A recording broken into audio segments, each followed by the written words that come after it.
Hey everyone, in today's tutorial, we will show you how to create a 3D spinning logo for your Shopify website. Adding a dynamic logo can make your store look more modern, eye-catching, and professional. Let's go through it step by step. On your Shopify dashboard, go to Online Store. You can find it on the left side of your dashboard. Once you see it, just click it. Next, click the section you want to edit. Then, click the gear icon for settings and go to Logo.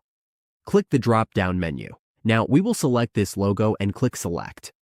Make sure you have a 3D or GLB format logo ready. For this example, we already have a GIF logo. It is a spinning GIF, which is fully supported by Shopify. We can create one at 3dgfmaker.com. Click here.